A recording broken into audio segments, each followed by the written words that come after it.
It's time now for the award-winning #1 local talk show in Northeast Pennsylvania, The Sam Lesante Show. Now here's your host, Sam Lesante. So my friends, he was told at the age of 33 years old, take my cross and carry it to 46 countries. The cross that we're looking at is here at St. Michael's Church in Shenandoah. It's a special cross. This particular person, we're going to hear the story about him as to why this cross means so much, and that you could come and visit and be able to understand what it means to carry a cross. Now today I'm going to interview Father Bohdan, who is the pastor here at St. Michael's, and we're going to tell you the story about this cross, which I find very fascinating. So let's talk to Father Bohdan. Joining me now is Father Bohdan, who is the pastor here at St. Michael's. And first of all, thank you for inviting us here today, Father. Sam, thank you so much for coming, for taking your time to come here. We're excited because today, as we live our lives, we have a tendency of forgetting our Creator. And this particular cross has an interesting story. But before we talk about the cross, let's talk about you. Let's talk about you know, who you are, and you're a Ukrainian priest. Tell us about yourself. My name is Father Bohdan Vasyliv. I was originally born in Ukraine. I came here when I was about in 4th grade. All my studies pretty much were here in the United States. After the high school, I decided to enter the seminary. I felt the calling, and I answered it, and it took me 2 years. I had to do the college before I entered the seminary by the request of the bishop. And 4 years I did of studies of philosophy in Catholic University of America. And then 4 years of theology in St. Charles Borromeo Seminary in Philadelphia. After that, I was ordained a subdeacon, deacon, priest. I was assigned to, my first parish was in Trenton, New Jersey, St. Josephat Ukrainian Greek Catholic Church. And after that, I got assigned by the bishop here to Shenandoah. So here I have 2 parishes, the one here in Shenandoah, St. Michael's, and another one is St. Nicholas in St. Clair.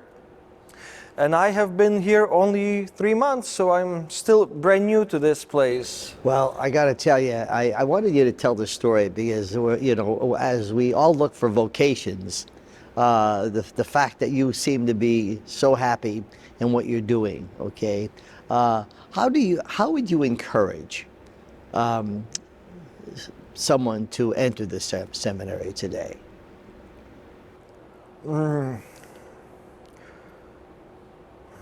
It's a tough thing to enter a seminary, because really you have to say goodbye to a lot of things. And one thing that I emphasize is you don't have to be holy in order to enter seminary. Nobody is holy who enters seminary. It's really like a battlefield you're entering. You're going on that road. Is that how you felt? You said you had a calling. Yes. The best way I guess can describe that calling is like, before that, I really wanted to do something with technology. I loved computers. I got a good scholarship. I think it was DeVry University. But it just felt everything else is perishing. It's not worth it.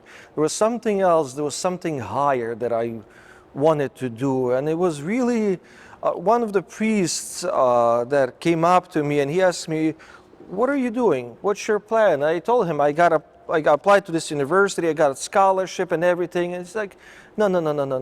You got to be a seminarian. You got to be a priest. And it's kind of, you went along with kind of what I was feeling, like any other job kind of I looked for, I couldn't find sense in it. It just felt, this is going to pass away. I'm going to waste my life with this. I wanted to do something bigger, something higher. I don't know if that kind of explains that. No, or- it's the fact that, you know, there's a purpose. We all have a purpose in life. When it comes to the calling, I think it's like very hard to explain it, because at the end, I think it always comes to it's the Christ who calls you, really. I can give you many different examples. This happened, that happened, but I really think it's really the Christ kind of with his apostles, come and follow me. And he calls a lot of people to that, but it's how many answer, that's the thing. Looking at your parishes, looking at what you do, you seem happy, you seem pleased, you seem content. Now, when we come to see the cross here today, let's talk about the cross. Let's talk about the story about this cross, which I find very fascinating. Tell us the story about the cross.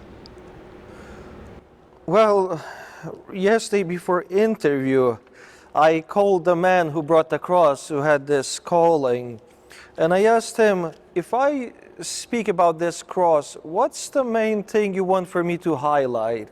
Because I didn't want to come up with my own ideas. I wanted to see what because he is the one who had that calling. He had that vocation with the cross. And he said, the main thing with the cross, when you look at this cross, it's a cross of gratitude. You ought to be thankful to God. Remember what He's done for us. The whole act of salvation, His death, His burial, His resurrection, all that was done for us. Not somebody else, but for us, me and you, and for anybody else. It's not like, okay, it only affects them, doesn't affect me. It's for everybody. And that's kind of we forget about with our daily lives, with the daily troubles, we forget about that. And to have this symbol here, it really reminds us about that. It's a very powerful symbol. I told to people in my homilies a lot of times, if God calls you to bring something to all over the world, imagine it being like a small relic. It's hard to travel all around. Now imagine traveling all around the world with this cross.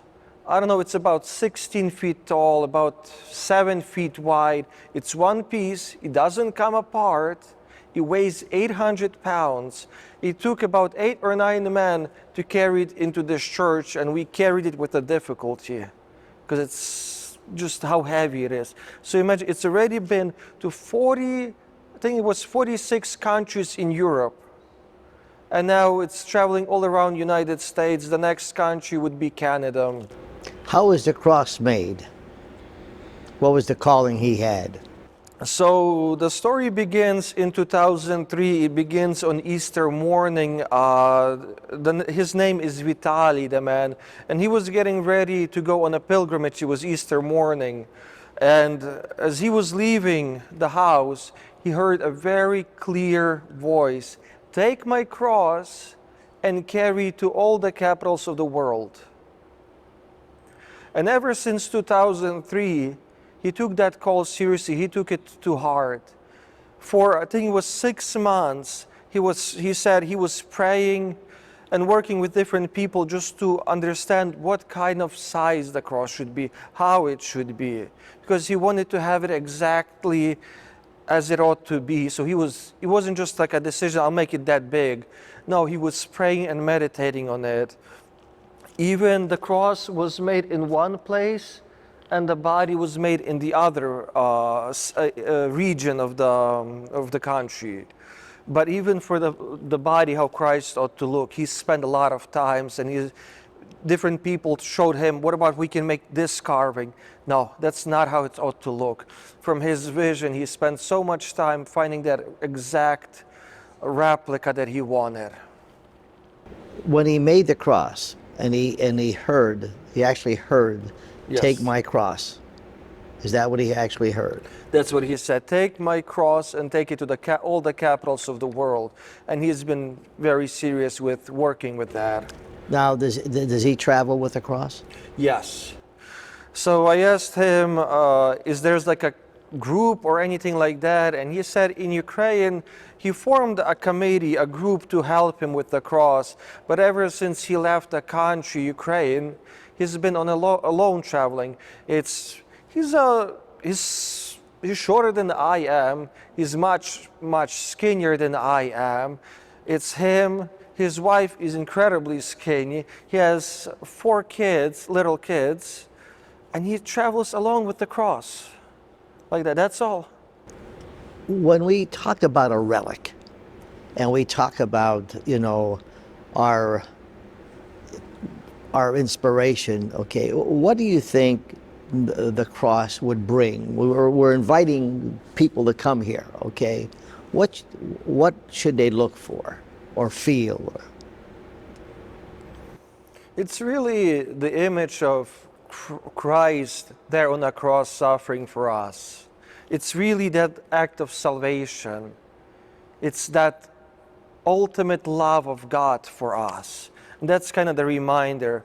This is what God has done for us. It's that image of suffering and love, of that pure love. Because as it says in the Bible, maybe somebody will die for somebody who's really good. But in that state, when you read the Gospels, there are so many demon-possessed men. There are so people in such an evil state at that time. Who would want to die for them? Nobody. And that's where God comes in. He dies for us. He shows that ultimate love and example for us. Today we live in a very troubled world. And as Catholics, you know, we have the Mass. Protestants have services, Jewish have services, and we don't really care about what their religion is, but we want them to hopefully practice their religion.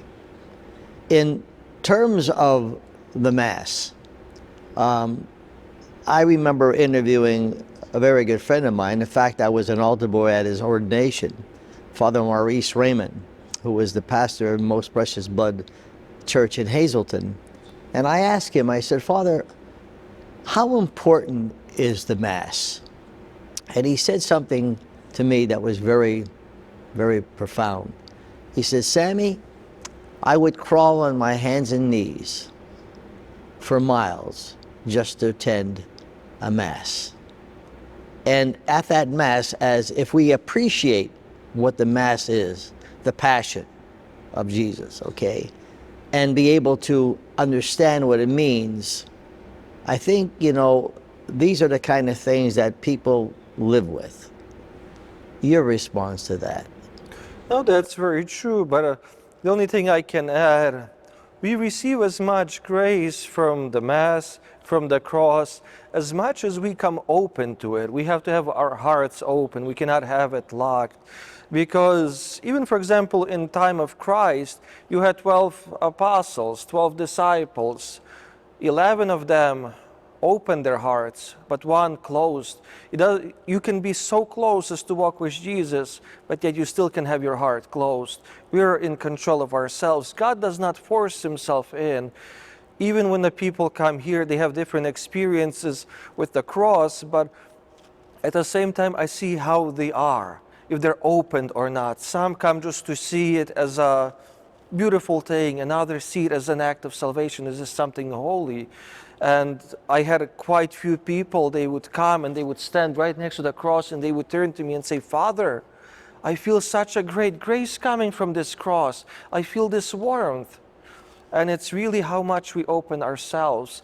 Christ is there for all of us, but it's really how much we open ourselves to receive that grace. Father, folks, I'm talking to Father Bohdan, who is the pastor at St. Michael's in Shenandoah. Now the cross is going to be here until July 24th. I encourage you to come and visit and spend some time. It's heartwarming. It's something that I think you'll feel good about. We're going to take a break. We'll be back right after this.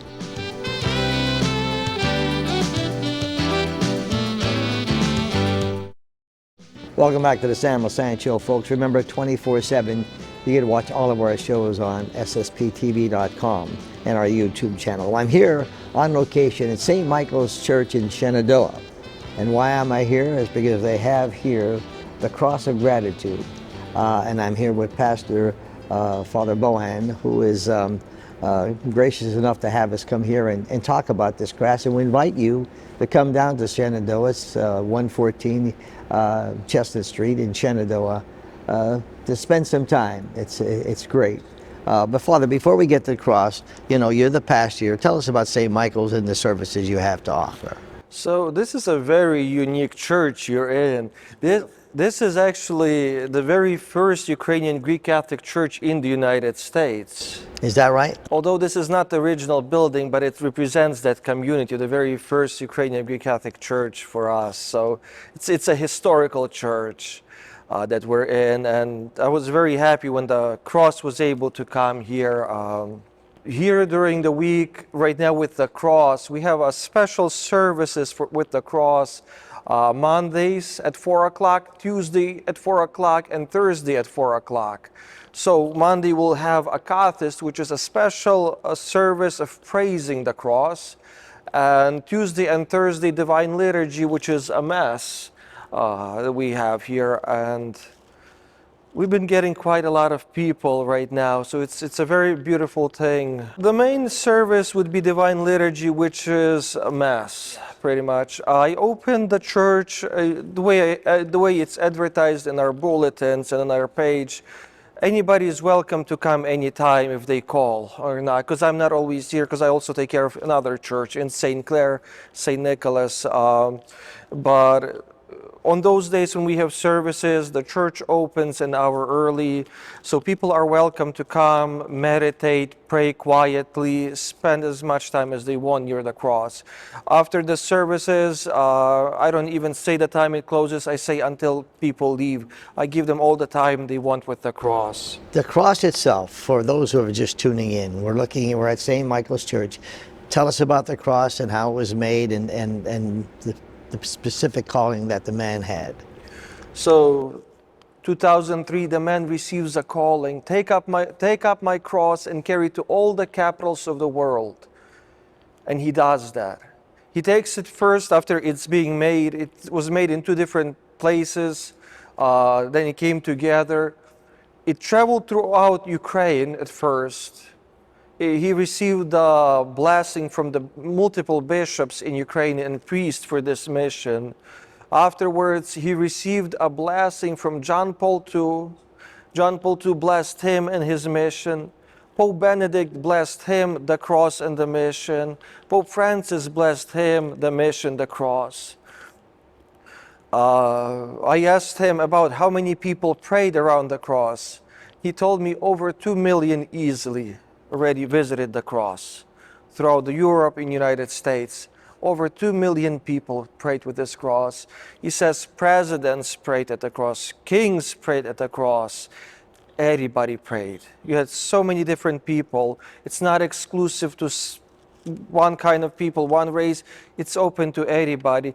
He emphasized a lot that it's different people of different religions prayed at the cross.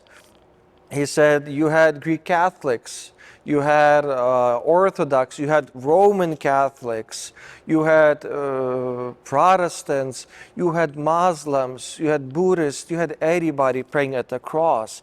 And he said, forgot which city he said, but in one city he said I forgot which country and city there was actually, but he said he couldn't get the cross to the church. And what happened, Muslims fully respectfully carried the cross for up to 2 miles by hand to the church, to the Christian church. So when he told me, one day we sat down and he started telling me all those stories, I was overwhelmed. There were so many miracles, so many stories that touch your heart with this cross. That's really unbelievable. One thing that I really want to emphasize is, like I said, the man who had this calling, he's not taller than I am. He is very skinny. And you would wonder, how does he find all this help to carry the cross? And what was interesting to me, he doesn't worry about that. He doesn't. He says, if I don't have people, I pray to God, and God sends the people to help right away. Even here, I got the people, it wasn't enough. And he just started from the street calling people, come help. And people started carrying the cross here who'd never come to this church. So There's some facts about this cross, right? so it's like I said, over 2 million people prayed, blessed by Pope Francis. And another thing is, he witnessed so many healings that happened through the cross. But again, like I mentioned before, I guess when we come to the cross, it's how much are we open to receive that grace that God pours for us. So, Father, let me ask you a question. How powerful is prayer?